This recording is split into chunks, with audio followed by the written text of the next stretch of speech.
عنہ قال كان رسول الله صلى الله عليه وسلم أجود الناس بالخير وكان أجود ما يكون في رمضان كان جبرائيل يلقاه كل ليلة في رمضان يعرض عليه النبي صلى الله عليه وسلم القرآن فإذا لقيه جبرائيل كان أجود بالخير من الريح المرسلة. وعن ابن عباس رضي الله تعالى عنه أن رسول الله صلى الله عليه وسلم قال في المعتكف هو يعتكف الذنوب ويجزى له من الحسنات كعامل الحسنات كلها رواه ابن ماجہ او كما قال رسول اللہ صلی اللہ علیہ وسلم. بزرگان محترم، عزیزوں اور بھائیوں، سب سے پہلے ہم دل کی گہرائی سے اللہ جل شانہ عما نوالہ کا شکر ادا کریں کہ اس نے ہماری عمروں میں اتنی برکت عطا فرمائی کہ ہمیں یہ ماہ مبارک ملا اور اس کے آخری عشرے تک ہمیں پہنچا دیا. مزید یہ کرم فرمایا کہ ہمیں آخری عشرے کا اہتمام کرنے کی توفیق عطا فرمائی، اس کے لیے وقت فارغ کر کے اپنے گھر میں ہمیں بلایا. اللہ کے رسول صلی اللہ علیہ وسلم اس مہینے کے لیے 2 مہینہ پہلے سے دعا فرماتے تھے، اللہم بارک لنا فی رجب و شعبان و بلغنا رمضان، کہ اللہ ہمیں رجب اور شعبان میں برکت عطا فرما اور ہمیں رمضان تک پہنچا دے. پھر جب آخری عشرہ آتا تو اس کے لیے آپ خاص اہتمام فرماتے تھے، اور اس اہتمام کا ایک حصہ یہ بھی تھا کہ آپ پوری حیات طیبہ میں ہجرت کے بعد آپ نے ہر سال رمضان کے آخری عشرے کا اعتکاف فرمایا ہے. آج ہمارا یہاں پہلا دن ہے، اس لیے چند روایتیں اعتکاف سے متعلق ترجمے کے ساتھ آپ کے سامنے پیش کی جائیں گی. اس کے بعد کچھ اور ضروری ہدایات اور آج کی رات اور آخری عشرے کو وصول کرنے کے لیے ہمیں کیا کرنا ہے، اس سلسلے میں کچھ گزارشات آپ کے سامنے رکھی جائیں گی. میں نے آپ کے سامنے جو روایتیں پڑھی ہیں، ان میں پہلی روایت حضرت عائشہ صدیقہ رضی اللہ تعالی عنہا ام المؤمنین کی ہے. فرماتی ہیں کہ نبی کریم صلی اللہ علیہ وسلم اپنی وفات تک ہمیشہ رمضان کے آخری 10 دنوں کا اعتکاف فرمایا کرتے تھے. پھر آپ کے بعد آپ کی ازواج بھی اعتکاف کرتی تھیں. مردوں کا اعتکاف مسجد کے اندر ہوتا ہے، عورتوں کا اعتکاف اپنے گھر کے کسی حجرے میں یا کسی گوشے میں اسی اہتمام کے ساتھ ہوتا ہے کہ اپنے آپ کو تمام چیزوں سے فارغ کر کے عبادت کے اندر مشغول رکھیں. یہ روایت بخاری و مسلم کی ہے. دوسری روایت عبداللہ ابن عباس رضی اللہ تعالیٰ عنہ کی پڑھی گئی. فرماتے ہیں کہ رسول اللہ صلی اللہ علیہ وسلم تمام لوگوں میں خیر کے سلسلے میں سب سے زیادہ سخاوت کرنے والے تھے، سب سے زیادہ صاحب جود تھے، کرم اور سخاوت کے اعتبار سے سب سے بڑھے ہوئے تھے. اور رمضان مبارک میں جب جبریل علیہ السلام رمضان کی ہر رات میں آپ کے پاس ملاقات کے لیے آتے تھے اور آپ کے اور رسول اللہ صلی اللہ علیہ وسلم ان کے اوپر قرآن کو پیش فرماتے تھے، اس وقت رسول اللہ صلی اللہ علیہ وسلم کی سخاوت بہت زیادہ بڑھ جاتی تھی. فرمایا کان اذا لقیہ جبرائیل کان اجود بالخیر من الریح المرسلۃ. جب جبریل علیہ السلام آپ کے پاس آتے، آپ سے ملتے، تو آپ خیر کے پہنچانے میں چلتی ہوئی آزاد ہوا سے بھی زیادہ صاحب جود بن جاتے تھے. جود کا ترجمہ اردو زبان میں تو ہم سخاوت کرتے ہیں، عربی لغت کے اعتبار سے جود کا معنی ہے اعطاء ما ينبغي لمن ينبغي، جس کے لیے جو چیز مناسب ہو اس کو وہ چیز دینا، یہ ہے سخاوت، یہ ہے جود۔ تو رسول اللہ صلی اللہ علیہ وسلم یوں تو ہمیشہ صاحب جود تھے، لیکن رمضان المبارک میں اور خاص طور سے جب جبریل امین علیہ السلام کی آمد ہوتی تھی اور قرآن کا دور ہوتا تھا، اس وقت آپ کی جود و سخا کی رفتار بہت زیادہ بڑھ جایا کرتی تھی۔ اس کے بعد کی روایت سے معلوم ہوتا ہے عن ابی ہریرہ رضی اللہ تعالی عنہ قال کان یعرض علی النبی صلی اللہ علیہ وسلم کل عام مرتين فعرض علیہ مرتين فی العام الذي قبض وكان يعتكف كل عام 10 فاعتكف 20 يوما في العام الذي قبض رواہ البخاری۔ ابو ہریرہ رضی اللہ تعالیٰ عنہ فرماتے ہیں کہ رسول اللہ صلی اللہ علیہ وسلم کے اوپر ہر سال ایک مرتبہ قرآن پیش کیا جاتا تھا۔ جس سال آپ کی وفات ہوئی ہے اس سال 2 مرتبہ قرآن آپ کے سامنے پیش کیا گیا، اور آپ ہر سال 10 دن کا اعتکاف فرماتے تھے، لیکن جس سال وفات ہوئی ہے اس سال آپ نے 20 دن کا اعتکاف فرمایا۔ اور ایک روایت سے یہ بھی معلوم ہوتا ہے کہ آپ نے پورے مہینے کا بھی اعتکاف فرمایا۔ آپ نے 10 دن کا اعتکاف فرمایا، شروع کی 10 تاریخوں کا۔ پھر آپ نے اپنے اس خیمے سے سر نکالا اور فرمایا کہ میں نے یہ اعتکاف شب قدر کی تلاش میں کیا تھا، لیکن مجھے بتلایا گیا کہ وہ آگے ہے، لہذا جن لوگوں نے میرے ساتھ اعتکاف کیا ہے وہ اور اعتکاف کریں۔ چنانچہ اگلے 10 دن کا بھی اعتکاف ہوا۔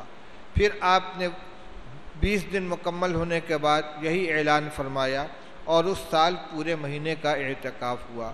تو گویا آپ کی حیات میں پورے مہینے کا اعتکاف بھی ملتا ہے، 20 دن کا اعتکاف بھی ملتا ہے، اور 10 دن کا بھی۔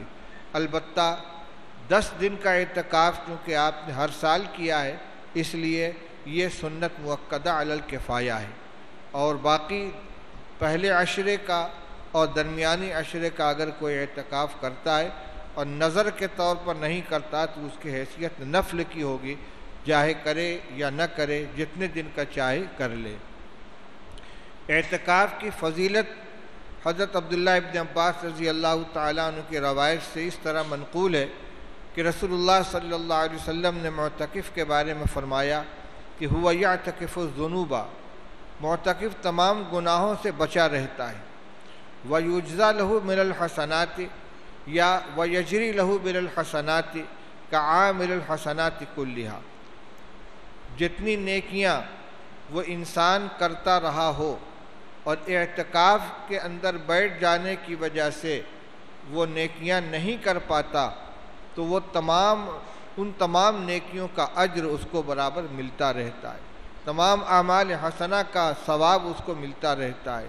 مثلاً کسی مریض کی عیادت کے لیے جانا، نماز جنازہ میں شرکت کرنا، کسی پریشان حال آدمی کی مدد کے لیے کہیں جانا وغیرہ وغیرہ، جو کام مسجد کے باہر کرنے کا ہے اور اعتکاف میں ہونے کی وجہ سے انسان وہ کام نہیں کر پاتا، تو اس کو بغیر کیے ہوئے اس عمل کا ثواب اللہ تعالیٰ کی طرف سے ملتا رہتا ہے۔ اعتکاف کے سلسلے میں فضائل رمضان میں حضرت شیخ الحدیث رحمۃ اللہ علیہ نے ایک مستقل باب قائم کیا ہے، اس کی فضیلت اور اس کے آداب وغیرہ کو بیان فرمایا ہے، جو تقریباً تمام لوگ اپنی اپنی مسجد کے اندر سنتے ہیں، اس لیے اس وقت اس کی زیادہ تفصیل بیان نہیں کی جائے گی، بلکہ چونکہ پہلی شب ہے اس لیے اور چند ضروری باتیں آپ کے سامنے پیش کی جا رہی ہیں۔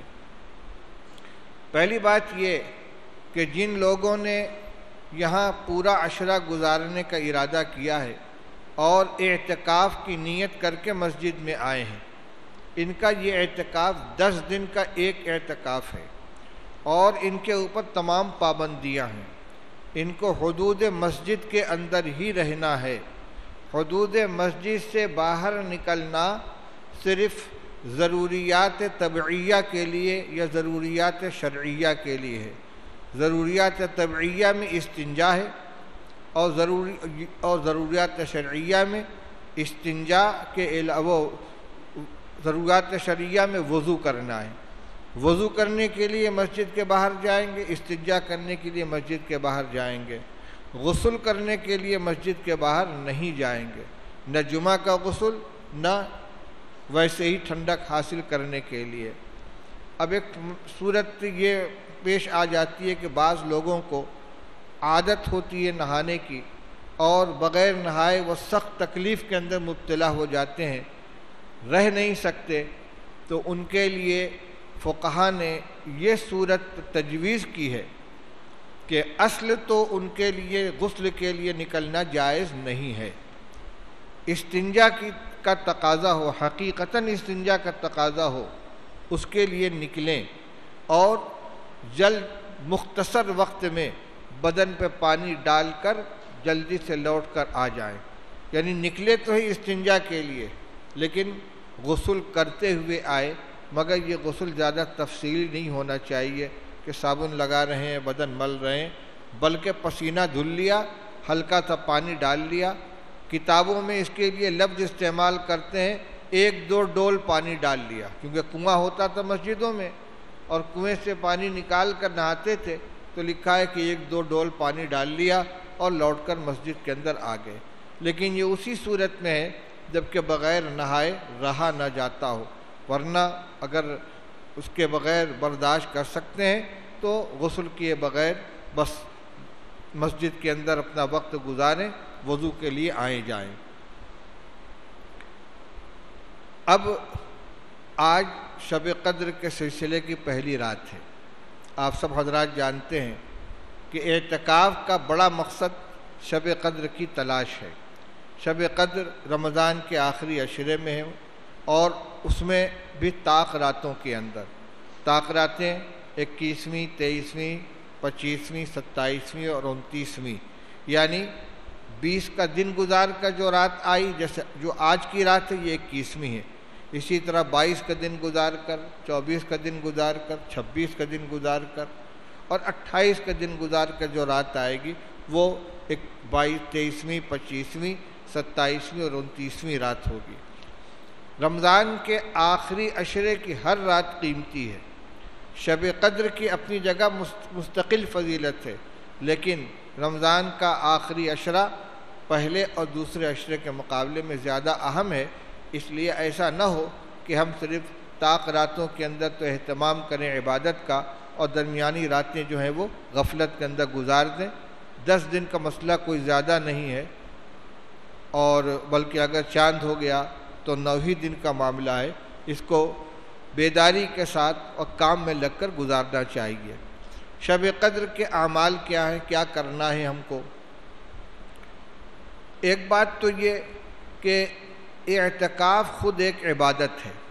آپ معتکف ہیں، اگر کچھ بھی نہیں کریں گے اور آداب کی رعایت کے ساتھ اعتکاف کریں گے تو اعتکاف ایک مستقل عبادت ہے۔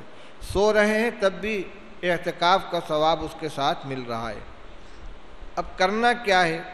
جو روزانہ کا عمل ہے، نماز با جماعت آپ کو ادا کرنی ہے، تراویح ادا کرنی ہے، تہجد کی نماز ہے، قرآن پاک کی تلاوت ہے، اسی طرح دعاؤں کا اہتمام ہے۔ دعا کے بارے میں غفلت نہیں برتنی چاہیے، سستی نہیں کرنی چاہیے۔ ہم لوگ تلاوت وغیرہ میں وقت لگاتے ہیں لیکن دعا کا اہتمام نہیں کرتے۔ آخر شب میں بھی اور ویسے بھی جب موقع ملے ہاتھ اٹھا لیں، اللہ سے دعا مانگیں، دین دنیا کی ساری ضرورتوں کے لیے، اپنے لیے، اپنے والدین کے لیے، بیوی بچوں کے لیے، تمام اہل و عیال کے لیے، بھائی بہنوں کے لیے، پوری امت مسلمہ کے لیے، تمام ضرورتوں کی، دینی و دنیاوی ضرورتوں کی دعا مانگیں۔ اور ہماری سب سے بڑی ضرورت ہدایت اور مغفرت ہے۔ اللہ تعالی ہمیں دنیا میں ہدایت سے نوازیں اور آخرت کے اعتبار سے ہمیں کامیابی عطا فرمائیں، ہمارے تمام گناہوں کو معاف فرما دیں۔ حضرت عائشہ صدیقہ رضی اللہ تعالی عنہا نے رسول اللہ صلی اللہ علیہ وسلم سے پوچھا کہ یا رسول اللہ، اگر مجھے یہ معلوم ہو جائے کہ آج شب قدر ہے، محسوس ہو جائے، تو میں کیا دعا مانگوں؟ تو رسول اللہ صلی اللہ علیہ وسلم نے یہ دعا سکھلائی، اللہم انک عفو تحب العفو فاعف عنی، اللہم انک عفو تحب العفو فاعف عنی۔ اے اللہ، بلا شبہ تو بہت معاف کرنے والا ہے، معاف کرنے کو پسند کرتا ہے، لہذا مجھے معاف فرما دے۔ عفو و درگزر کی درخواست اللہ تعالیٰ سے خوب کرنی چاہیے۔ من نگویم کہ طاعتم بپذیر قلم عفو بر گناہم کش۔ کسی شاعر نے کہا ہے کہ میری عبادت کس لائق ہے کہ میں یوں کہوں کہ میری عبادت قبول فرما لے؟ ہاں، میرے گناہوں پر معافی کا قلم پھیر دے۔ ویسے ہمیں اللہ کی رحمت سے امید رکھنی چاہیے کہ جو کچھ ٹوٹے پھوٹے اعمال اللہ کی توفیق سے ہو رہے ہیں، اللہ تعالیٰ انشاءاللہ اسے بھی قبول فرمائیں گے اور اس پر بھی ہمیں اجر و ثواب سے محروم نہیں فرمائیں گے۔ اسی طرح اگر ہمت ہو تو صلاۃ التسبیح پڑھ لیں۔ صلاۃ التسبیح کے لیے کی جو روایت ہے اس میں رسول اللہ صلی اللہ علیہ وسلم نے حضرت عباس رضی اللہ تعالیٰ عنہ کو صلاۃ التسبیح کا طریقہ بتلانے کے بعد فرمایا کہ ہو سکے تو روزانہ پڑھ لیجئے، نہ ہو سکے تو ہفتے میں ایک مرتبہ، یہ بھی نہ ہو سکے تو مہینے میں ایک مرتبہ، یہ بھی نہ ہو سکے تو سال میں ایک مرتبہ، اور یہ بھی نہ ہو سکے تو عمر میں کم از کم ایک مرتبہ ضرور پڑھ لیں۔ صلاۃ التسبیح کا طریقہ کتاب میں بھی لکھا ہوا ہے، میں مختصراً دہرا بھی دیتا ہوں تاکہ جن لوگوں کو معلوم نہ ہو وہ جان لیں۔ صلاۃ التسبیح نفل نماز ہے، 4 رکعت نفل کی نیت سے تکبیر تحریمہ کہہ کر نیت باندھیں گے۔ نیت یہ ہوگی کہ میں صلاۃ التسبیح پڑھ رہا ہوں، اس میں 300 مرتبہ سبحان اللہ والحمد للہ ولا الہ الا اللہ واللہ اکبر یہ تسبیح پڑھی جاتی ہے۔ 4 رکعتوں میں سے ہر رکعت میں 75 مرتبہ یہ تسبیح پڑھی جاتی ہے، اور باقی نماز اپنے طریقے پر ہے۔ وہ 75 مرتبہ کیسے ہوگا؟ 2 طریقے ہیں اس کے۔ ایک طریقہ تو یہ ہے کہ سبحانک اللہم و بحمدک و تبارک اسمک و تعالی جدک و لا الہ غیرک پڑھنے کے بعد معمول کے مطابق سورہ فاتحہ اور سورت پڑھ لیں۔ رکوع میں جانے سے پہلے 15 مرتبہ تسبیح پڑھ کر پھر رکوع میں جائیں۔ بھئی یہ کس کا موبائل بج رہا ہے؟ بند کیجئے اس کو۔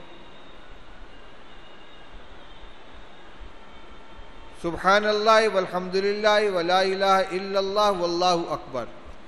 پہلی رکعت میں دعائے ثنا، سورہ فاتحہ اور اس کے ساتھ سورت پڑھ کر رکوع میں نہ جائیں۔ رکوع میں جانے سے پہلے 15 مرتبہ اس تسبیح کو پڑھیں، پھر رکوع میں جائیں۔ رکوع میں جا کر پہلے رکوع کی تسبیح سبحان ربی العظیم سبحان ربی العظیم سبحان ربی العظیم 3 مرتبہ پڑھیں، پھر 10 مرتبہ اس تسبیح کو سبحان اللہ والحمد للہ ولا الہ الا اللہ واللہ اکبر پڑھیں۔ پھر سمیع اللہ لمن حمیدہ کہتے ہوئے کھڑے ہوں اور قومہ میں 10 مرتبہ تسبیح پڑھیں۔ پھر سجدے میں جائیں اور سجدے کی تسبیح کے بعد 10 مرتبہ پڑھیں۔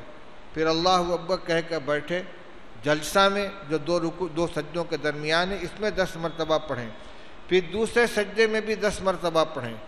پھر دوسرے سجدے سے اٹھ کر سیدھے کھڑے ہونے کے بجائے بیٹھ جائیں اور 10 مرتبہ تسبیح پڑھنے کے بعد پھر اللہ اکبر کہتے ہوئے کھڑے ہوں۔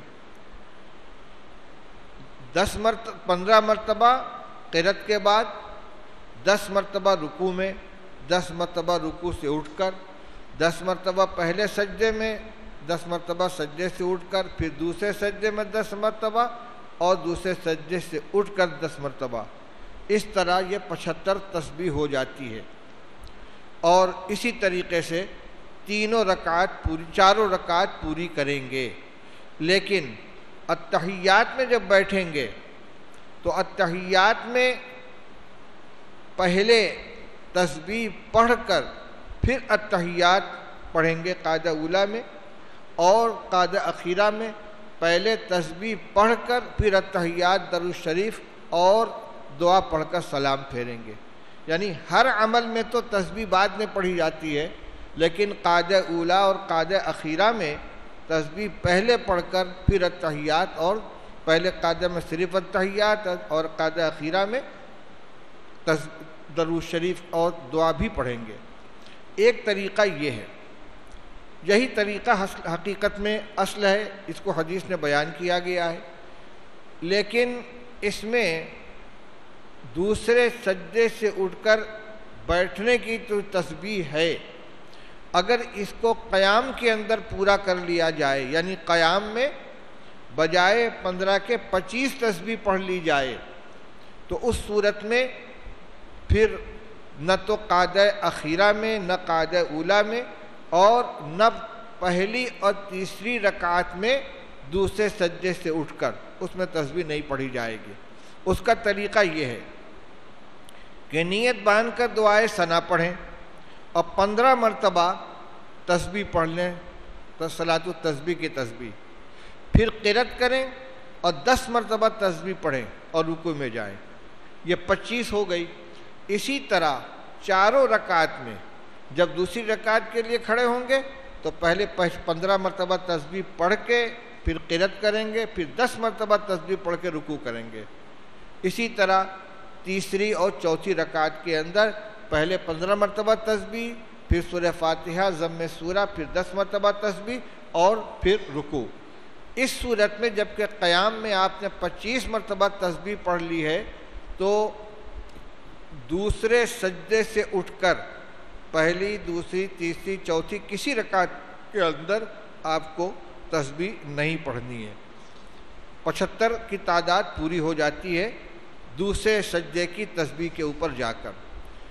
اگر کسی کو سجدہ سہو کی ضرورت پیش آ جائے کسی وجہ سے، تو سجدہ سہو کے اندر تسبیح نہیں پڑھی جائے گی، بلکہ صرف ایک طرف سلام پھیر کر 2 سجدے کیے جائیں گے، کیونکہ 75 کی تعداد اس کے علاوہ پوری ہو چکی ہے۔ یہ ہے صلاۃ التسبیح کا طریقہ۔ اگر ہمت ہو تو آپ روزانہ، ورنہ طاق راتوں کے اندر، اور اگر اس کی بھی ہمت نہ ہو تو کم سے کم یہاں قیام کے دوران جمعہ کے دن یا جب موقع ملے 1 مرتبہ اس کو پڑھ لیں۔ اس کے لیے کوئی وقت متعین نہیں ہے، جو وقت بھی نفل پڑھنے کا ہے اس میں پڑھی جا سکتی ہے۔ تہجد کے وقت پڑھ لیں، تراویح سے فارغ ہو جانے کے بعد جب اس عمل سے فارغ ہو جاتے ہیں اس وقت پڑھ لیں، یا اشراق کے وقت پڑھ لیں، چاش کے وقت پڑھ لیں، کسی وقت بھی اس کو پڑھ سکتے ہیں۔ تو یہ ہوئے ہمارے یہاں کرنے کے اعمال۔ اسی طرح تہجد اور اوابین اور چاش کی نماز کا اہتمام کریں۔ اشراق کی نماز چونکہ سورج بلند ہونے کے بعد پڑھی جاتی ہے، رمضان میں عام طور سے لوگ سحری کھا کے فجر کی نماز ادا کر کے سو جاتے ہیں، نیند کا تقاضا بھی ہوتا ہے، طلوع آفتاب میں لمبا وقفہ ہوتا ہے، اس لیے اس وقت تک بیدار رہنا ذرا مشکل ہو جاتا ہے۔ لیکن جب سو کر اٹھیں تو وضو کر کے چاش کی نیت سے 2، 4، 6، 8 جتنی توفیق ہو نفل نماز ادا کر لیں۔ رسول اللہ صلی اللہ علیہ وسلم چاش کا اہتمام زیادہ فرماتے تھے۔ ہمارے عرف میں اشراق کو زیادہ اہمیت دی جاتی ہے، لیکن فضیلت کے اعتبار سے چاش کی نماز کا درجہ اشراق سے بڑھا ہوا ہے، اس لیے کم سے کم رمضان مبارک میں جب بیدار ہو تو اس وقت چاش کی نماز پڑھ لیں، اور اگر ہمیشہ کا معمول بنا لیں، چاش کا وقت وہی ہوتا ہے، سورج جتنا ڈوبنے میں باقی رہتا ہے عصر کے وقت، جب اتنا بلند ہو جائے طلوع ہو کر تو یہ اشراق چاش کا وقت ہے۔ سورج مغرب کے عصر کے وقت جتنا مغرب کی جانب بلند رہتا ہے، جب اتنا ہی بلند ہو جائے طلوع ہونے کے بعد تو چاش کا وقت شروع ہوتا ہے۔ آج کل 9، 9:30 بجے کا جو وقت ہے یہ چاش کا وقت ہے، اور یہ چلتا رہتا ہے ظہر کا وقت شروع ہونے سے پہلے تک، جس کو ظہوہ کبریٰ کہتے ہیں، اس کے پہلے تک چاش کی نماز ادا کر سکتے ہیں۔ اوابین اصل تو 20 رکعت ہے جو صلاۃ الاوابین کہلاتی ہے، لیکن عام طور سے 6 رکعت نفل ادا کی جاتی ہے اوابین کے نیت سے، ٹھیک ہے، یہ بھی چل جائے گی۔ پھر اوابین کا اصل طریقہ تو یہ ہے کہ 2 رکعت سنت مؤکدہ کے علاوہ مستقلاً 6 رکعت ادا کی جائے، لیکن اگر کوئی عذر ہو، گنجائش نہیں ہے وقت میں، یا عام دنوں کے اندر آدمی اوابین پڑھنا چاہتا ہے اور 6 رکعت پڑھنے کا موقع نہیں ہے، تو حضرت مفتی شفیع صاحب رحمۃ اللہ علیہ نے لکھا ہے اپنے فضائل اعتکاف نامی رسالے میں کہ 2 رکعت سنت اور 4 رکعت نفل، یعنی سنت کو ملا کر بھی اگر 6 رکعت پڑھ لی جائے تو بھی کسی درجے میں اوابین ادا ہو جائے گی۔ اسی طرح قرآن پاک کی تلاوت جتنی زیادہ سے زیادہ ہو سکے، اور ایک تو اللہم انک عفو تحب العفو فاعف عنی، اس دعا کا اہتمام کریں، اور دوسرے فضائل رمضان کے شروع میں جو لمبی روایت سلمان فارسی رضی اللہ تعالیٰ عنہ کی آپ نے سنی ہوگی، اس میں ایک حدیث ہے، اس میں ایک ٹکڑا ہے روایت میں کہ رسول اللہ صلی اللہ علیہ وسلم نے فرمایا کہ اس مہینے میں 4 چیزوں کی کثرت کیا کرو، استکثروا فیہ من 4 خصال، 4 کام کثرت سے کیا کرو۔ 2 کام تو وہ ہیں کہ جو تمہارے لیے ضروری ہیں، اس کے بغیر چارہ کار نہیں ہے، اور 2 کام ایسے جن سے تم اپنے رب کو راضی کرو گے۔ وہ 2 کام جو ہماری ضرورت کے ہیں وہ تو یہ ہے تسألون اللہ الجنۃ وتعوذون بہ من النار، اللہ تعالیٰ سے جنت کی دعا مانگو اور جہنم سے پناہ چاہو، جن الفاظ سے بھی چاہو اپنی زبان میں مانگو، اے اللہ مجھے جنت الفردوس عطا فرما، جہنم سے مجھے نجات عطا فرما، اور جو دعاؤں کے اندر جو کلمات آتے ہیں ان کے ذریعے دعا مانگے۔ اللہم انی اسألک الجنۃ واعوذ بک من النار، اللہم انی اسألک رضاک والجنہ واعوذ بک من سخطک والنار، اللہم اجرنی من النار، اللہم اعتق رقبتی من النار۔ تو جنت کی دعا، جہنم سے پناہ، اور ایک حدیث میں آتا ہے اذا سألتم اللہ الجنۃ فاسألوہ الفردوس الاعلی، او کما قال رسول اللہ صلی اللہ علیہ وسلم، کہ جب اللہ سے جنت کی دعا مانگو تو فردوس اعلیٰ کی دعا مانگو۔ ہم اپنے عمل کا بدلہ نہیں مانگ رہے ہیں، جنت ہمارے عمل کا صلہ نہیں، اللہ کا کرم اس کی رحمت سے مانگتے ہیں۔ اس لیے ہم یہ نہ سوچیں کہ ہم گناہ گار ہیں، ہم کیسے جنت الفردوس کی دعا مانگیں۔ اللہ کے رسول صلی اللہ علیہ وسلم نے فرمایا کہ مانگو، جنت الفردوس کی دعا مانگو۔ تو 2 چیز کام تو یہ ہے، جنت کی دعا، جہنم سے پناہ، اور فرمایا کہ 2 کام اور ہیں جو اللہ کی رضا کے لیے تم کرو گے، جس سے اللہ خوش ہو جائیں گے۔ وہ کیا ہے؟ ایک ہے کلمہ شہادت، اشہد ان لا الہ الا اللہ و اشہد ان محمدً عبدہ و رسولہ، اور ایک ہے استغفار۔ ان دونوں کی کثرت کرو۔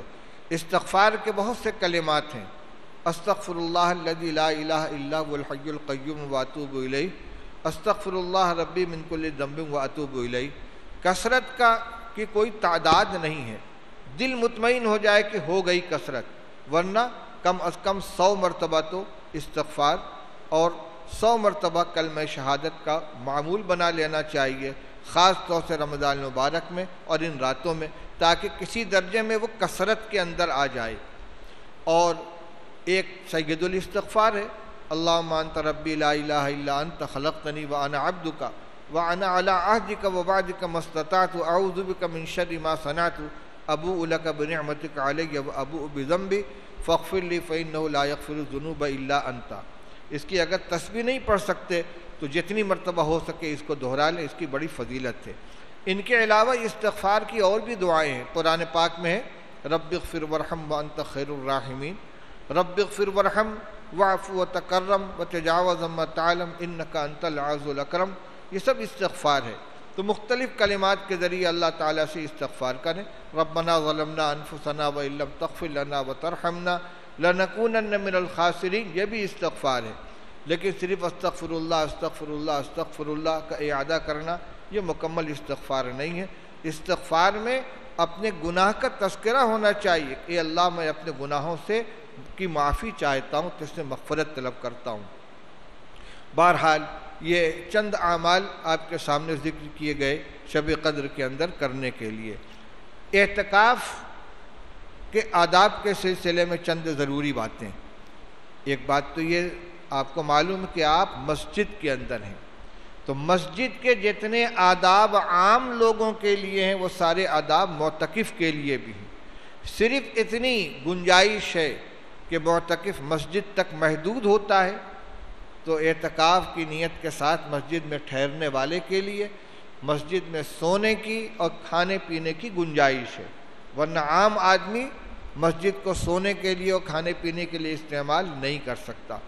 باقی جتنے آداب ہیں مسجد کے ادب کی رعایت وہ سب کے لیے ہے۔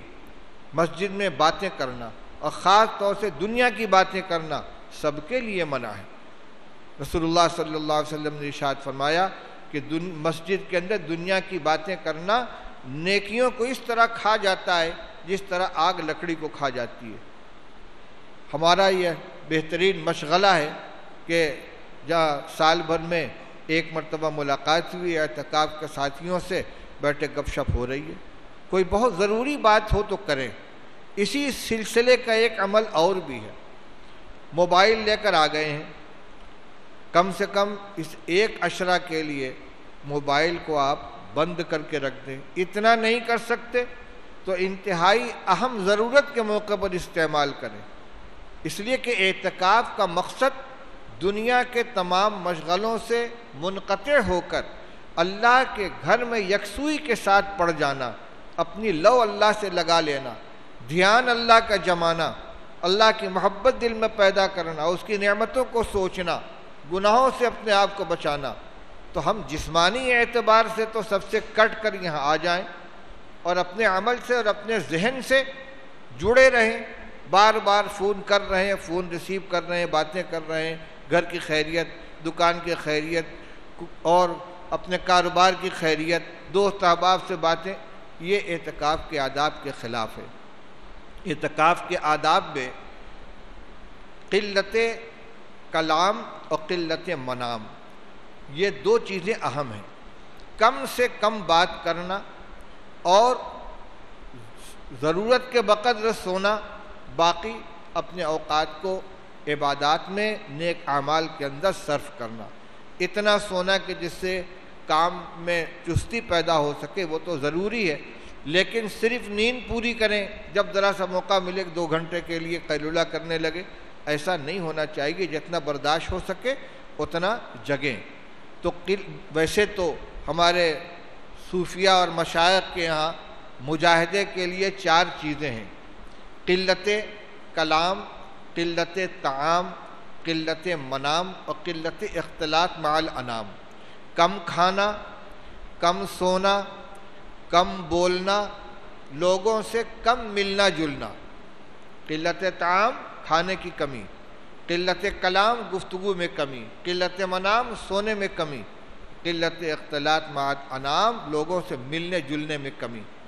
اصل جو اعتکاف کی شکل ہوتی ہے، جہاں مسجد میں کوئی 1-2 آدمی اعتکاف کرتے ہیں، تو حالانکہ مسجد میں ہیں، آنے والے نمازی لوگ ہیں، لیکن اس کے باوجود گوشے میں پردہ ڈال کے اندر آدمی بیٹھتا ہے، کسی کی شکل بھی نظر نہ آئے، کوئی دنیا کی چیز نظر نہ آئے۔ یہاں اجتماعی اعتکاف ہے، جس میں اعتکاف کے ساتھ ہم کچھ تعلیم کے لیے، کچھ تزکیہ کے لیے بھی اپنا وقت صرف کر رہے ہیں، اس لیے یہاں اس طرح ہر آدمی کے لیے گوشہ تنہائی تو میسر نہیں ہو سکتا، لیکن اس کے باوجود جتنا لوگوں سے بولنے میں، خلط ملط ہونے میں اپنے آپ کو بچائیں گے اور اپنے انفرادی اعمال میں لگیں گے، اتنا ہمارے لیے مفید ہوگا، اتنا زیادہ نفع حاصل کریں گے۔ قلت طعام، آج کل چونکہ قوا کمزور ہو گئے ہیں، اس لیے روزے کی حالت میں تو خود بخود کھانا پینا چھوٹا ہوا ہے، باقی افطار و سحر کے اندر اعتدال کے ساتھ بقدر ضرورت کھانے میں کوئی حرج کی بات نہیں ہے، نیند بھی بقدر ضرورت پوری کر لیں، لیکن 2 چیزوں سے بہرحال اپنے کو بچانا ہے۔ گفتگو سے پرہیز کریں بلا ضرورت، اور خاص طور سے دنیا کی باتیں، اور دنیا کی باتوں میں بھی وہ جو جائز نہیں، غیبت کر رہے ہیں، بہتان تراشی کر رہے ہیں، کسی کے بارے میں بد زبانی کر رہے ہیں، یہ تو مسجد کے باہر بھی حرام ہے، مسجد کے اندر تو اس کے گناہ میں کتنا اضافہ ہو جاتا ہے، اس لیے ان چیزوں سے اپنے آپ کو بچائیں۔ زبان کی حفاظت، نگاہ کی حفاظت، کان کی حفاظت، اوقات کی حفاظت، یہ 4 حفاظتیں لے لیں۔ ایک زبان کی حفاظت، دوسرے نگاہ کی حفاظت، تیسرے کان کی حفاظت، اور چوتھے اپنے اور دوسروں کے اوقات کی حفاظت، نہ اپنا وقت ضائع کریں نہ دوسروں کا وقت ضائع کریں۔ معتکفین کے لیے ایک خاص ہدایت یہ ہے کہ ہم ایک اجتماعی نظام کے تحت یہاں جڑے ہوئے ہیں، اس لیے جو نظام الاوقات بنایا گیا ہے اس کی پابندی کریں، جو نظام الاوقات ہے اس کی پابندی کریں، خاص طور سے جو اجتماعی کام ہے۔ مثلاً صبح کو آپ اٹھے، آپ تہجد پڑھ رہے ہیں، تلاوت کر رہے ہیں، جب یہ اعلان ہو جائے کہ مہمان حضرات دسترخوان پر تشریف لے آئیں، آپ سب چھوڑ کے پہلے دسترخوان پہ جائیے، سحری سے فارغ ہو جائیے، پھر آپ کو وقت مل جاتا ہے، آپ نفلیں پوری کیجئے، تلاوت کیجئے، دعا کیجئے۔ لیکن بہت سے لوگ اعلان کے باوجود نفلیں پڑھتے رہتے ہیں، کوئی ادھر کھڑا ہے، کوئی ادھر کھڑا ہے۔ بھائی جو ساتھی خدمت میں لگے ہوئے ہیں ان کو بھی اپنے آپ کو فارغ کرنا ہے۔ دو چار مہمانوں کے لیے وہ آخر تک انتظار کریں، ہم ان کے لیے باعث اذیت بنیں گے، یہ نظام کے خلاف ہے۔ ایسے ہی شام کو جب افطار کے لیے بلایا جائے فوراً دسترخوان پہ آ جائیں، کھانے کے لیے بلایا جائے فوراً دسترخوان پہ آ جائیں۔ اپنی اوابین پوری کرنے میں لگے ہوئے ہیں اور ادھر سے اعلان ہو رہا ہے کہ مہمان حضرات دسترخوان پر تشریف لائیں۔ یہ بھی تربیت کا ایک جز ہے کہ ہم اپنی خواہش کو اور اپنی چاہت کو چھوڑ کر نظام کے تابع ہو جائیں۔ جی یہ چاہ رہا ہے کہ نہیں وہ فلاں کام کر لیں، لیکن نہیں، ہم کو بلایا جا رہا ہے، تم کو پہلے وہاں پر جانا ہے۔ ایسے ہی جو سونے کا وقت ہے، آرام کرنے کا وقت ہے کہ سب کو اس وقت آرام کرنا، مثلا فجر کی نماز کے بعد اس وقت سب کو آرام کر لینا چاہیے، کیونکہ یہ سونا آگے کے عمل کے لیے معاون ہے۔ اگر اس وقت آپ بیٹھے تلاوت کرتے رہیں گے اور اس کے بعد جب سب اٹھیں گے تب آپ جھولنا شروع کریں گے، اس وقت تعلیم ہوگی، کتاب پڑھی جائے گی، کچھ ہدایتیں دی جائیں گی، تو اجتماعی اعمال جتنے ہیں اس میں سب لوگ شریک ہوں اور نظام کے تابع ہو کر رہیں۔ نظام الاوقات جو بنا ہے اس کی پابندی کریں۔ اسی طرح جو لوگ یہاں کم و بیش وقت کے لیے آئے ہیں ان کو اپنے تمام معمولات کی پابندی کرنی چاہیے۔ بہت سے لوگ ہیں جن کی تسبیحات چھوٹی ہوئی ہیں، ذکر کرنے والے ہیں ذکر چھوٹا ہوا ہے، تلاوت چھوٹی ہوئی ہے، تو یہاں جب جتنا وقت فارغ کر کے آئے ہیں کم سے کم یہاں اپنے آپ کو ان معمولات کا پابند بنا لیں، اور اس نیت کے ساتھ کہ انشاءاللہ پھر ہم مستقل پابندی کریں گے۔ جو لوگ ذکر کر رہے ہیں ذکر جہری وہ ذکر شروع کر دیں، جن کی تسبیحات چھوٹی ہیں تسبیحات شروع کر دیں، تلاوت کا مستقل مشغلہ رکھیں۔ یہ ٹھیک ہے کہ رمضان المبارک میں جتنی تلاوت ہوتی ہے رمضان کے بعد اتنی تلاوت نہیں ہو پاتی، لیکن ایک معمول بنا لیں کم سے کم اتنی ہم کو تلاوت کرنی ہے۔ ایسے ہی کچھ نفلوں کی عادت ڈال لیں۔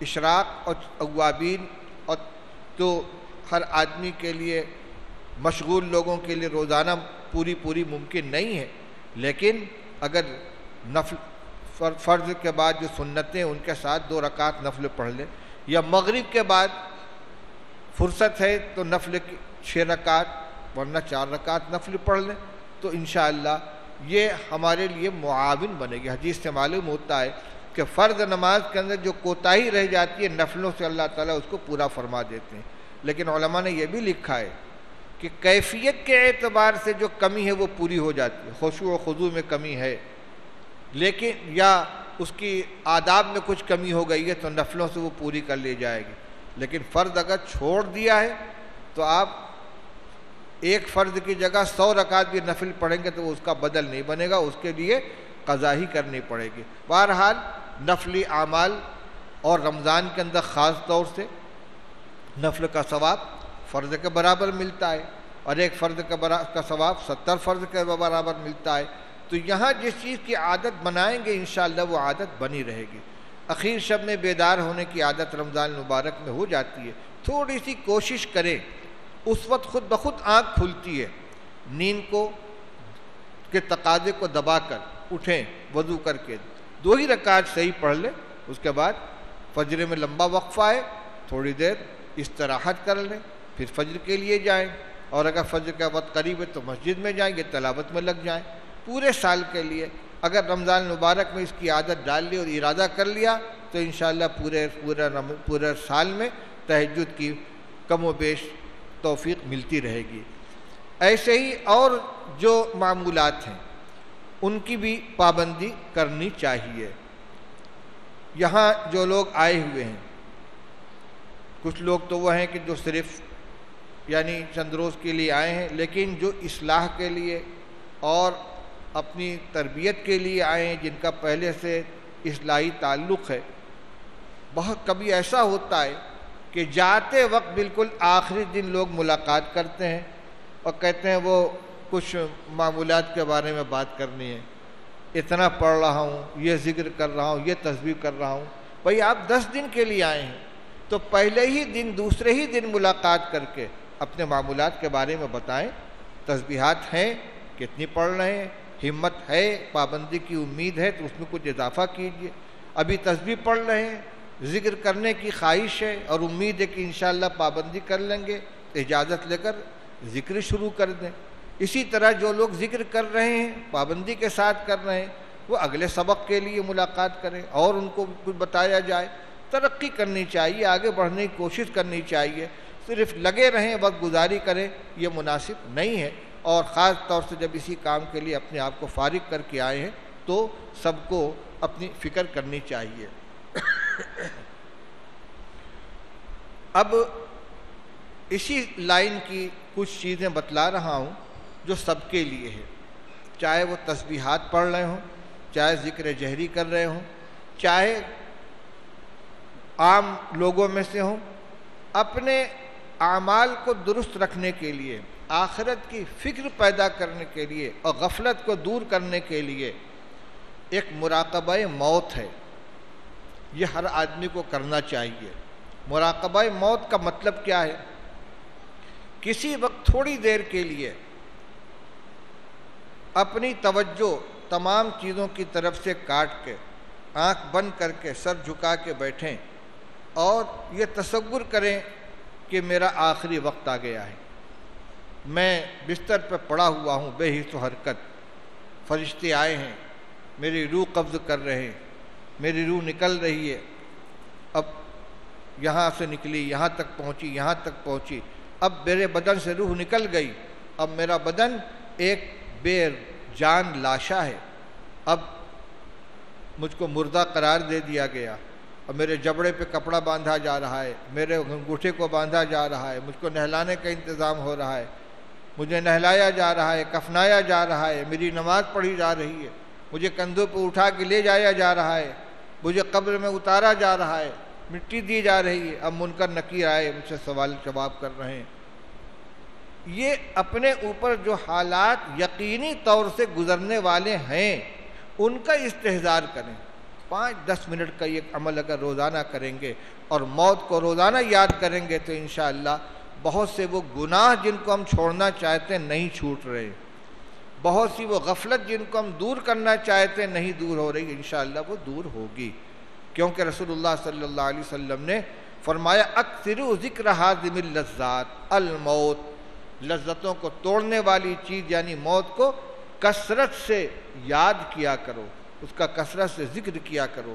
ایک روایت میں ایک دعا بتلائی گئی کہ روزانہ 25 مرتبہ اس دعا کو پڑھو، اللہم بارک لی فی الموت فیما بعد الموت، اللہم بارک لی فی الموت فیما بعد الموت، اے اللہ مجھے موت میں بھی برکت عطا فرما اور موت کے بعد بھی برکت عطا فرما۔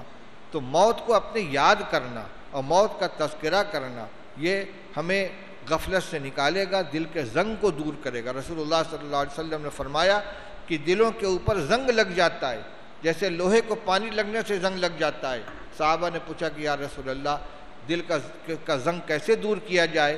آپ نے فرمایا 2 کام کرو، ایک تو موت کو کثرت سے یاد کرو اور دوسرے قرآن پاک کی تلاوت کرو، یہ دل کے زنگ کو دور کرنے والی چیز ہے۔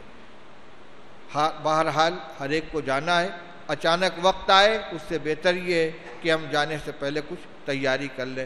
تو ایک یہ مراقبہ موت ہے، دوسرا ایک مراقبہ معیت ہے۔ مراقبہ معیت کا مطلب کیا ہے؟ قرآن میں اللہ تعالیٰ فرماتے ہیں الم یعلم بان اللہ یرا، بندہ نہیں جانتا کہ اللہ تعالیٰ اسے دیکھ رہا ہے۔ اس آیت کا مضمون اپنے ذہن میں لے کر، جیسے موت کا مراقبہ کیا ہے تھوڑی دیر، تو کسی وقت تھوڑی دیر بیٹھ کر آنکھ بند کر کے اس آیت کے مضمون کو اپنے دل کے اندر اتاریں، ذہن کے اندر بیٹھائیں کہ اللہ ہمیں دیکھ رہا ہے۔ یہ تو حقیقت ہے کہ اللہ دیکھ رہا ہے، ہمہ وقت دیکھ رہا ہے، لیکن ہمیں اس کا استحضار نہیں رہتا. تو اس کا استحضار دل کے اندر پیدا کریں کہ اللہ ہمیں دیکھ رہا ہے, اللہ ہمارے ساتھ, وَهُوَ مَعَكُمْ أَيْنَمَا تَكُونُوا, تم جہاں بھی رہو گے اللہ تمہارے ساتھ, ہمارے ہر حال کو دیکھ رہا ہے. یہی وہ چیز ہے جس کو مشائخ دل میں پیدا کرانا چاہتے ہیں. ایک واقعہ سناتا ہوں, بات لمبی ہو رہی, مختصر کرنا چاہتا ہوں. حضرت مولانا وسیع اللہ صاحب رحمۃ اللہ علیہ کے ملفوظات, ان کے مجالس ہمارے یہاں عصر کے بعد دیوبند میں مجلس میں پڑھی جا رہی تھی. اس میں ایک واقعہ آیا. واقعہ یہ تھا کہ ایک بزرگ کی خدمت میں ان کے کچھ متعلقین مدت سے مقیم تھے, ذکر شغل میں لگے ہوئے تھے, معمولات پورے کر رہے تھے اور وقت گزر رہا تھا. ایک نوجوان آیا ان کی خدمت میں, چند روز رہا اور اس کے بعد شیخ نے اس کو اجازت دے دی کہ جاؤ تم کو میں اجازت دیتا ہوں, اللہ کا نام بتاؤ اور کام سے لگو. اب یہ حضرات جو مدت سے بیٹھے ہوئے تھے ان کے اندر چہمے گوئی شروع ہو گئی. اجازت اور خلافت کوئی کی تمنا نہیں کرنی چاہیے, یہ تو اللہ کی طرف سے جس کو مل گئی, وہ بھی ایک خدمت ہے, ایک کام ہے, ایک ذمہ داری ہے. لیکن ایک نوجوان آیا, چند دن میں یہ دولت لے کے جا رہا ہے اور ہم اتنی مدت سے رگڑے جا رہے ہیں, کچھ نہیں ملتا ہم کو, چہمے گوئی ہونے لگی. مولانا وسیع اللہ صاحب رحمۃ اللہ علیہ نے لکھا ہے کہ اس کی بھنک ان بزرگ کو بھی لگی کہ یہ بات چیت ہو رہی ہے. انہوں نے اس کا عملی جواب دینا چاہا. اپنے ان تمام مریدین کو بلایا اور مرغیاں منگوائیں زندہ, اور ہر ایک کو ایک ایک مرغی دی اور کہا کہ اس کو لے کر کہیں چلے جائیے ایسی جگہ جہاں کوئی نہ دیکھے, اور بسم اللہ پڑھ کر ذبح کر کے اس کو لے کر آ جائیے. سب لوگ بہت خوشی خوشی روانہ ہوئے. کوئی 5 منٹ بعد آ رہا ہے, کوئی 10 منٹ بعد آ رہا ہے, کوئی 7 منٹ بعد آ رہا ہے. سب اپنا ذبح کی ہوئی مرغی لے کر حاضر ہو گئے. وہ نوجوان نہیں آ رہا ہے. کافی دیر ہو گئی. بہت دیر کے بعد وہ پریشان, سر سے پیر تک پسینے میں شرابور آیا اور اسی طرح زندہ مرغی ہاتھ میں لیے ہوئے. شیخ نے کہا سب آ گئے 5 منٹ میں 10 منٹ, تم کو اتنی دیر لگ گئی اور بغیر ذبح کیے ہوئے لے کر آ گئے ہو. اس نے کہا حضرت کیا کروں, آپ نے فرمایا تھا کہ ایسی جگہ ذبح کرو جہاں کوئی دیکھنے والا نہ ہو. میں تو جہاں جاتا ہوں اللہ دیکھ رہا ہے, کوئی خلوت ہے ہی نہیں میرے لیے.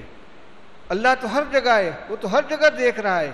آپ نے کہا تھا کوئی دیکھنے والا نہ ہو, میں کہاں ذبح کروں, اس لیے میں تو خالی لے کر آ جاؤں. تب شیخ نے ان حضرات کی طرف دیکھا کہ یہی وہ چیز ہے جس کو پیدا کرنے کے لیے تمہارے اوپر محنت کی جا رہی ہے, اور وہ چیز اللہ تعالیٰ نے اس کو عطا فرما دی. تو یہی جذبہ کہ ہمارے اندر یہ تصور پختہ ہو جائے کہ ہم کہیں بھی ہیں, خلوت میں ہیں, جلوت میں ہیں, تنہائی میں ہیں, اپنوں میں ہیں, اجنبی لوگوں میں ہیں, وطن میں ہیں, سفر میں ہیں, ہر حال میں اللہ ہمیں دیکھ رہا ہے. ہمارے ہر عمل سے, ہر قول و فعل سے وہ واقف ہے. تو اس کی مشق کرنے کے لیے علم یعلم بان اللہ یرا, کیا بندہ نہیں جانتا کہ اللہ دیکھ رہا ہے, اس کو تھوڑی دیر بیٹھ کر آنکھ بند کر کے تنہائی میں سوچنے کا معمول بنا لیں. تو ایک موت کا مراقبہ, اپنے اوپر گزرنے والے جو حالات تھے ان کا استحضار, اور دوسرے اللہ تعالی ہمیں دیکھ رہے ہیں اس کا استحضار کریں. تو یہاں جتنے دن قیام ہے 1 مرتبہ 2 مرتبہ بار بار اس کی مشق کریں, تاکہ یہاں سے جانے کے بعد پھر معمول کے اندر یہ شامل ہو جائے. اللہ تعالی ہم سب کو توفیق نصیب فرمائے. اور آخری بات یہ ہے, حدیث میں فرمایا گیا لا یزال لسانک رطبا بذکر اللہ, تمہاری زبان ہمیشہ اللہ کے ذکر کے ساتھ تر رہنی چاہیے. زبان اللہ کی یاد کے ساتھ تر رہنی چاہیے. دیکھیں زبان سے تری کبھی جدا نہیں ہوتی, زبان ہمیشہ تر رہتی ہے. جب ہم سمجھتے ہیں کہ زبان سوکھ گئی تب بھی وہ تر رہتی ہے, اس لیے کہ اگر ایک دم سوکھ جائے تو سانس رک جائے گا, زبان چپک جائے گی حلق سے. جس طریقے سے زبان سے تری کبھی جدا نہیں ہوتی, حدیث کے اس لفظ میں یہ بتایا جا رہا ہے کہ ہم وقت اللہ کا نام بھی تمہاری زبان پر رہنا چاہیے کسی نہ کسی طریقے سے. ایک تو یہ کہ جتنی مسنون دعائیں ہیں ان دعاؤں کا اپنے کو عادی بنا لیں، جس حال کے اندر اس وقت کی دعا پڑھ لیں، اللہ کا ذکر ہے، سو کر اٹھے تو اس کی دعا، استنجا خانے میں جانے سے پہلے کی دعا، نکلنے کے بعد کی دعا، وضو کرنے کی دعا، وضو سے فارغ ہونے کے بعد کی دعا، اسی طریقے سے نماز میں ہے تو نماز مستقل ذکر ہے، اور جو کھانے سے پہلے کی، کھانے سے فارغ ہونے کے بعد کی، اور سونے سے پہلے کی، سو کر اٹھنے کے بعد کی، چھینک آئے تو اس وقت کی، خوشی کی خبر سنے تو، غم کی خبر سنے تو، تمام اوقات کے جو مسنون اذکار ہیں سب اللہ کا ذکر ہے، ان کی عادت ڈال لیں، اور اس کے علاوہ کوئی نہ کوئی ذکر زبان کے اوپر جاری رہے، سبحان اللہ سبحان اللہ سبحان اللہ، الحمدللہ الحمدللہ، کچھ نہیں تو اللہ اللہ اللہ اللہ اللہ، کوئی نہ کوئی ذکر زبان کے اوپر جاری رہے، جتنی سانس گزر رہی ہے اس کو کام کے اندر لے آئیں، اس مبارک ماحول کے اندر جہاں آپ ہیں اس کی مشق کریں گے تو انشاءاللہ یہ عادت بن جائے گی۔ اللہ تعالی ہم سب کو توفیق نصیب فرمائے۔ کل سے انشاءاللہ مشکات شریف کے منتخب ابواب کا معمول کے مطابق درس ہوگا، دعا فرما لیں۔ پانی دینا بس۔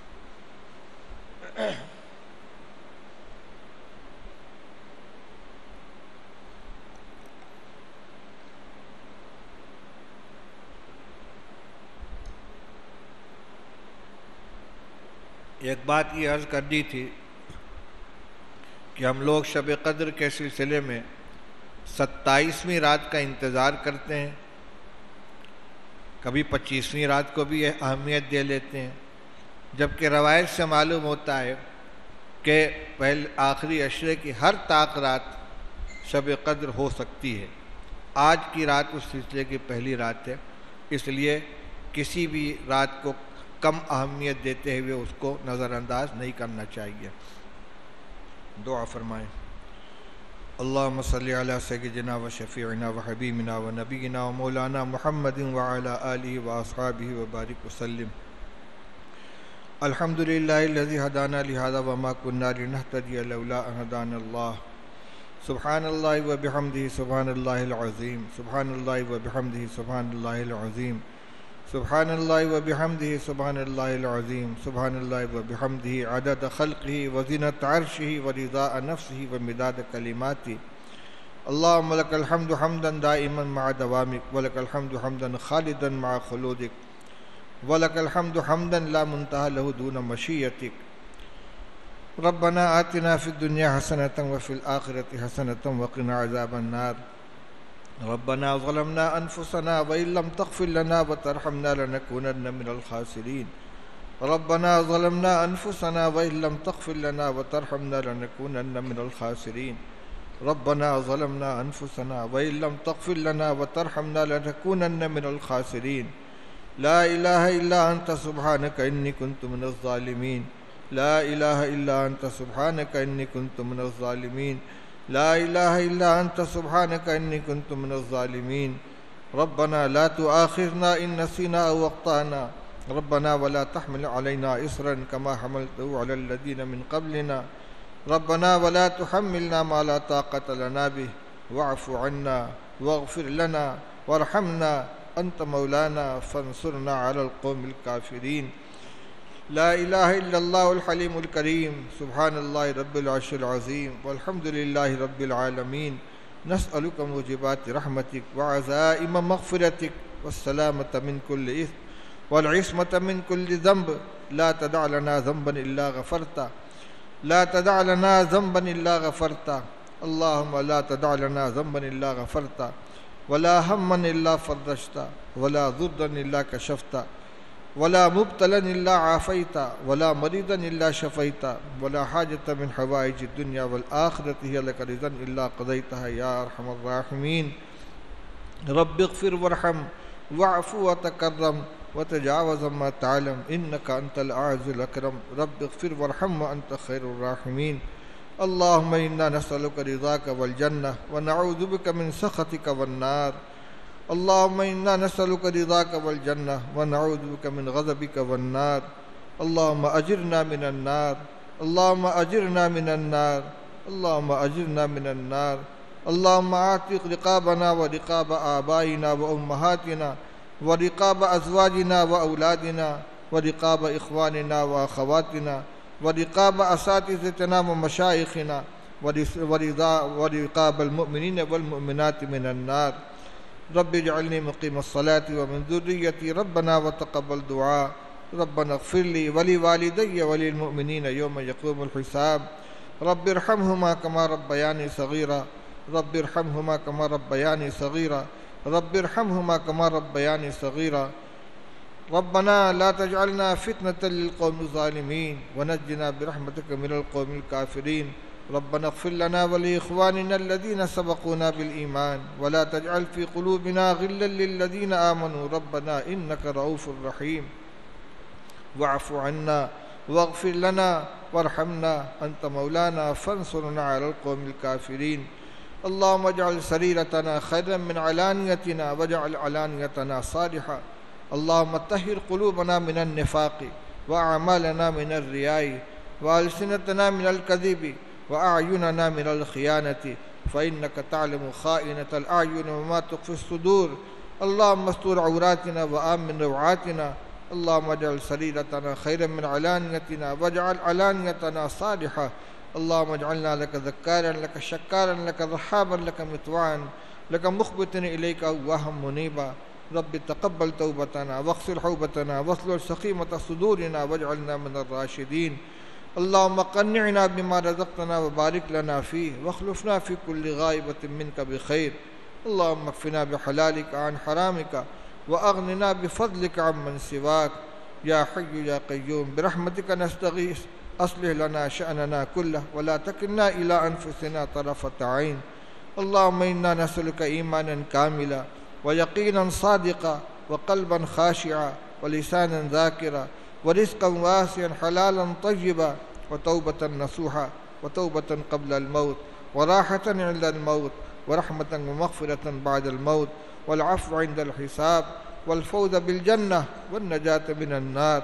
اللهم اقسم لنا من خشيتك ما تحول به بيننا وبين معاصيك ومن طاعتك ما تبلغنا به جنتك ومن اليقين ما تهون به علينا مصائب الدنيا ومتعنا بأسماعنا وأبصارنا وقوتنا ما أحييتنا واجعله الوارث منا واجعل ثارنا على من ظلمنا وانصرنا على من عادانا ولا تجعل مصيبتنا في ديننا ولا تسلط علينا من لا يخافك فينا ولا يرحمنا. اے اللہ ہم سب کے گناہوں کو معاف فرما دے. اے اللہ ہمارے تمام گناہوں کو معاف فرما دے. اے اللہ چھوٹے بڑے تمام گناہوں کو معاف فرما دے. صغائر و کبائر سب کو معاف فرما دے. اے اللہ جو گناہ ہم نے جان بوجھ کر کیے انہیں بھی معاف فرما دے. اے اللہ جو گناہ بلا ارادہ ہو انہیں بھی معاف فرما دے. اے اللہ جو گناہ ہمیں یاد ہیں وہ بھی معاف فرما دے. جن گناہوں کو کر کے ہم بھول گئے اللہ انہیں بھی معاف فرما دے. اے اللہ جو گناہ ہم نے مجمع میں کیے وہ بھی معاف فرما دے. جو ہم نے خلوت میں کی انہیں بھی معاف فرما دے. اے اللہ ہمارے تمام گناہوں کی معافی کا فیصلہ فرما دے. اے اللہ ہم تیرے سامنے اپنے گناہوں کا اعتراف کرتے ہیں. اے اللہ ہم مجرم ہیں، خطا کار ہیں، گناہ گار ہیں. اے اللہ تیرے احکام کو ہم نے دانستہ توڑا ہے. اے اللہ یہ ماہ مبارک تو نے اپنے فضل و کرم سے ہمیں عطا فرمایا ہے. اے اللہ تو نے ہمیں کچھ دینے کے لیے عطا فرمایا ہے، ہمیں نوازنے کے لیے عطا فرمایا ہے. اے اللہ اپنے فضل و کرم سے جس طرح تو نے ہمیں یہ مہینہ عطا فرمایا، اے اللہ اس کو وصول کرنے کی بھی توفیق عطا فرما دے. اے اللہ اس ماہ مبارک میں تیری بے پایہ رحمتیں نازل ہوتی ہیں، مغفرتوں کا عام فیصلہ ہوتا ہے، جہنم سے خلاصی کے فیصلے ہوتے ہیں. اے اللہ یہ آخری عشرہ جہنم سے خلاصی کا عشرہ ہے. اے اللہ ہم سب کی گردنوں کو جہنم سے آزاد فرما دے. ہمارے ماں باپ کو آزاد فرما دے، ہمارے بیوی بچوں کو آزاد فرما دے، ہمارے بھائی بہنوں کو آزاد فرما دے، ہمارے اولاد کو آزاد فرما دے، ہمارے دوست احباب کو آزاد فرما دے. اے اللہ ہر کلمہ پڑھنے والے ہر صاحب ایمان کو اے اللہ جہنم سے خلاصی نصیب فرما. حضرت نبی اکرم صلی اللہ علیہ وسلم کے ہر امتی کو جہنم سے خلاصی نصیب فرما. اے اللہ ہمارے آقا و مولا حضرت نبی کریم صلی اللہ علیہ وسلم نے ہمارے لیے جو دعائیں مانگی ہیں اللہ ہمارے حق میں سب کو قبول فرما. اے اللہ ہم سب کے لیے ہمارے حق میں قبول فرما. اے اللہ حضرت نبی اکرم صلی اللہ علیہ وسلم نے ہمارے لیے جو تکلیفیں اٹھائی ہیں اے اللہ اس کا بھرپور صلہ ان کو عطا فرما. ہم سب کی طرف سے اے اللہ آقا نامدار صلی اللہ علیہ وسلم کی خدمت عالی میں ان کی شایان شان اور اپنے شایان شان درود سلام کا نذرانہ ہماری طرف سے پیش فرما دے۔ اے اللہ ہم سب کی طرف سے رسول اللہ صلی اللہ علیہ وسلم کے حق میں اے اللہ مقام محمود کی ہے، اے اللہ ہم دعا کرتے ہیں ان کو مقام محمود عطا فرما۔ اے اللہ حوض مورود عطا فرما، اپنا مقام خاص، اپنا قرب خاص عطا فرما۔ اے اللہ تیرے نیک بندے پورے جہان میں جن جن خیر کی دعائیں مانگ رہے ان سب میں ہمارا حصہ نصیب فرما، جن شرور سے پناہ چاہتے ہیں ان سب سے ہماری حفاظت فرما۔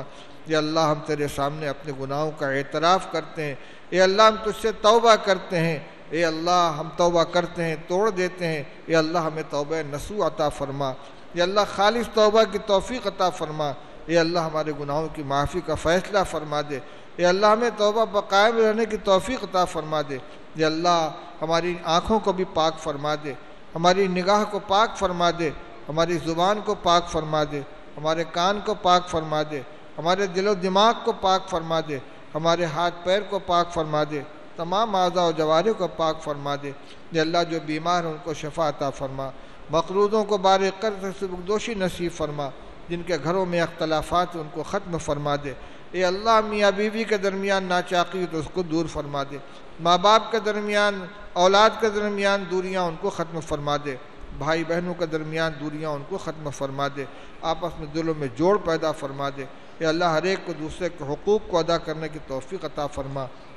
اے اللہ ہم سب کی اولاد کو نیک و صالح بنا دے۔ اے اللہ ہمارے نوجوانوں کی، بچوں کے دین کی، ایمان کی حفاظت فرما۔ اے اللہ ان کے ایمان پہ ڈاکے پڑ رہے ہیں، اے اللہ یہ ارتداد کے شکار ہو رہے ہیں، اے اللہ ان کے ایمان کی حفاظت فرما دے، اے اللہ ان کے عقیدے کی حفاظت فرما دے، اے اللہ باطل کی کوششوں کو ناکام فرما۔ اے اللہ تیرے جو بندے یہاں پر تیری خوشنودی حاصل کرنے کے لیے اکٹھا ہوئے ہیں، اے اللہ سب سے راضی ہو جا، اپنی خوشنودی عطا فرما۔ اے اللہ سب کے حق میں خیر کے فیصلے فرما دے، سب کی مغفرت فرما دے، اپنا سچا تعلق نصیب فرما دے، اپنی محبت عطا فرما دے، اپنی نسبت عطا فرما دے، اپنا استحضار نصیب فرما دے۔ اے اللہ مرنے سے پہلے موت کی تیاری کرنے کی توفیق عطا فرما، ہم سب کی کامل مغفرت فرما دے، ہماری ٹوٹی پھوٹی دعاؤں کو اپنے فضل و کرم سے قبول فرما، ہم سب کو شب قدر کی مقبول عبادت نصیب فرما، ہم سب کو شب قدر کی مقبول عبادت نصیب فرما۔ اے اللہ جتنے اوقات یہاں پر گزاریں، اے اللہ مسجد کے آداب کی رعایت کرتے ہوئے ان کو گزارنے کی اور کچھ کمانے کی توفیق عطا فرما۔ ربنا تقبل منا انک انت السمیع العلیم وتب علینا انک انت التواب الرحیم وصلی اللہ تبارک و تعالی علی خیر خلقہ سیدنا و مولانا محمد و آلہ و صحبہ اجمعین برحمتک یا ارحم الراحمین۔